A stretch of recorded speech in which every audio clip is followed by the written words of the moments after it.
Ladies and gentlemen, good morning and welcome back to our YouTube channel once again. And it is my hope and prayer that this video is actually going to find you guys in good health. Personally, I am fine, as you can see. Kisumu is also fantastic, and maybe you could also let me know where you're watching the video from, the county or the country, in case you are out of the republic.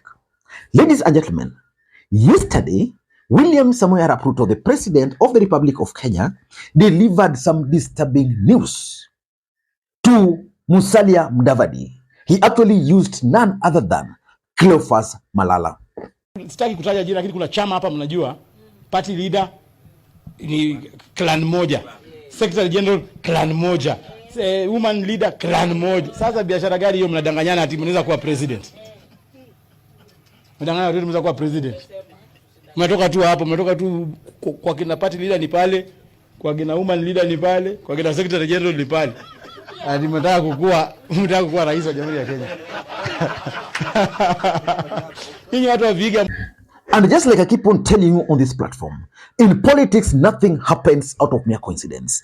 Everything in politics is normally well planned, well scripted, and executed to achieve a specific political objective. What was the objective of William Ruto's message through Malala to Musalia Mudavadi? Mwamuke bana. Sasa chama ikiwa chama ya Vihiga peke yake, na Vihiga ndio the smallest county. Nyinyi ndio the smallest. Tena mnakuwa na chama yenu smallest. Sasa hiyo ni sarakasi tu, mnadanganyana. Kwa hiyo sarakasi yenu yote, the end results, one family or two families zina benefit, an entire community mnazama. Why? Sisi tuingie kwa UDA. That statement by Malala, in my view, is significant political speaking for four main reasons. Number one, Malala is the Secretary General of UDA Party, which means Malala is not just an ordinary Kenyan. You know, politicians can always just speak. But the fact that he's the Secretary General of UDA Party, which is the ruling party, his words should actually be measured, considering the fact that he previously belonged to ANC party. The fact is, how did Malala become the Secretary General of UDA party? He was poached from Musalia Mudavadi's side. And most people believed that Ruto was actually preparing the ground for Musalia Mudavadi to take control of UDA party. So why would he then refer to Musalia Mudavadi as a village leader? So that's number one. Number two, this statement also came just after William Ruto had completed his 5-day tour of the Luhya Nation.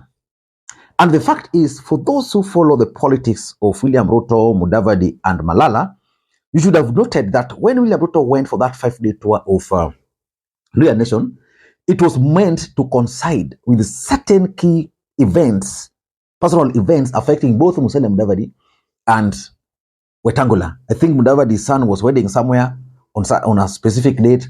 Then Wetangula's daughter's son was also having some wedding somewhere. So it was fixed on those particular days so that they could fail to attend. But they did attend. Number three,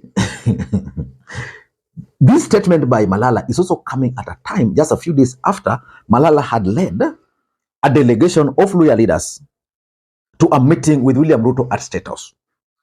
And during that meeting, Musalia Mudavadi was never involved. The Speaker of the National Assembly, Moses Masika Wetangula, was also never involved. So what is Malala's objective? And lastly, you also remember that Malala used to be a key player in Musalia Mudavadi's camp. So why would he turn against Musalia Mudavadi? It simply means that there is a coded message which William Ruto is actually trying to send to either Musalia Mudavadi, or he's just playing around with the minds of Kenyans. So in this video, I want us to do a critical analysis about that statement by Malala. But before we do it, in case you're watching this channel for the first time, please take a second or two, click that subscribe button so that next time we produce a video like this, YouTube will automatically notify you. And to the subscribers, I want to continue thanking you guys for your continued support, because without that support, this channel cannot be where it is. And it is actually from the deep point of my heart. And I want to also thank those who normally send me coffee. You can also do it using the numbers you are seeing on your screen. Ladies and gentlemen, I want to be very brief because after this, I'm heading to church in Ofafa. I'm heading to church, then maybe we'll meet later again. Now, ladies and gentlemen, what message or what was the objective of Cleophas Malala's statement to Musalia Mudavadi? And of course, Malala cannot just address Musalia Mudavadi like that. Or he can address Raila Odinga, he can address Wajakoya the Fifth, he can address Kalonzo, but not Mudavadi. Malala ventured into politics via ANC party as a nominated councillor. Then he progressed and he became a senator for Kakamega under ANC party. In the last election, Malala was the gubernatorial candidate for Kakamega on ANC party. Then from nowhere, William Ruto picked him, the Secretary General of UDA party. So if you ask me, Malala's politics has revolved around ANC party. And therefore, he cannot just come from nowhere to refer to that party as village party. Some of us have always referred to that party as village party, but Malala cannot refer to that party as village party.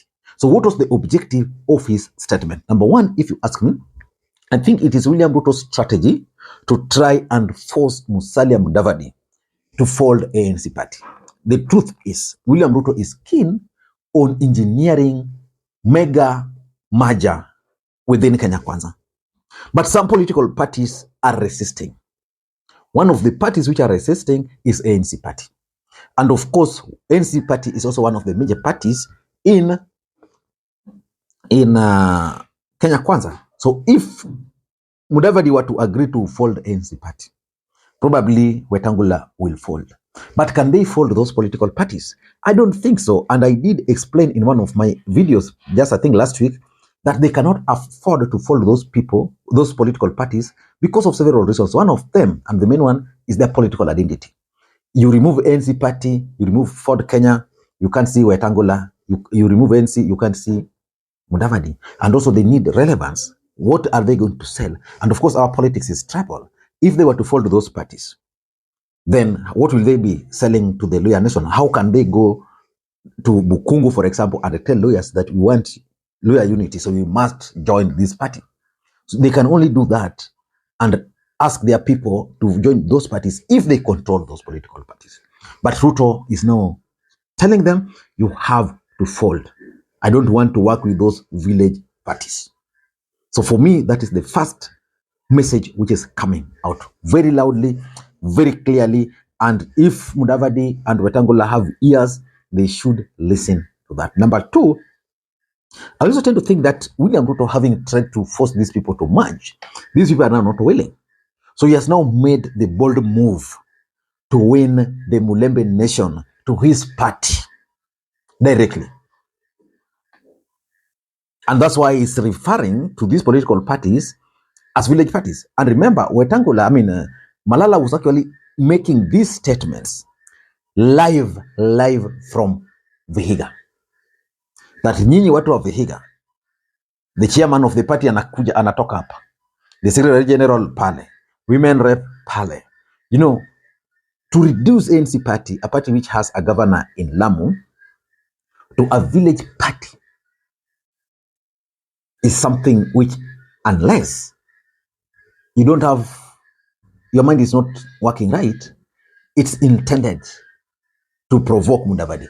Basically, Ruto is now telling Mudavadi that I'm coming to your stronghold and I'm going to convince people why they should leave your party, because probably you've refused to leave the party. So that's number two. Number three, in my view, I tend to think that it's also part and parcel of William Ruto's strategy to blackmail his coalition partners over the 2032 politics. You see, Mudavadi is desperate for William Ruto's support. And he has already declared that the 2027 politics is already completed. He's going to support Ruto. Ruto is going to win. So which means even if Ruto were to do what to him, he can't retreat. I don't think Mudavadi will have that luxury. He doesn't have the option, if you ask me, of coming back. So he can be blackmailed. So Ruto is blackmailing that if you really want my support in 2032, the first thing you have to do Forget about that village party. If you want my support, join UDA party. If you want my support, UDA is the main political party. And he's also telling him that for me, I am a member of UDA party. So if you want my party, if you want to run as a presidential candidate, if you want my support, Mudavadi, Ruto is telling you, please fold that village party. Ask your members to join it, the UDA party. Or you can negotiate with Ruto to change. You know, you like claiming names, like you claimed NASA. Yeah, you can claim another name. You can ask him to, okay, let's engineer some kind of merger. We have UDNC or just a similar name. But Wetangula has told his people that there's no way he's going to fall his party over his dead body. But it's purely, if you ask me, William Ruto's strategy to blackmail Mudavadi over 2032 general election. And lastly, if you ask me, if you listened to the tone of that statement by Malala, it's basically kind of degrading Mudavadi. It's a polite way of telling Mudavadi that you are the prime cabinet secretary, not because you deserve it, but you are the prime cabinet secretary simply because of our party, UDA party. Otherwise, your party, ANC party, is just a small party within Vihiga. And you know, William Ruto is just right. Because who is the member of parliament for Sabatia? It's called Sloya. Who is Sloya? Sloya is a member of UDA party. How can you be defeated in your own constituency? Then even the MCS from Vihiga, Sabatia, some of them belongs to UDA party. How can that happen?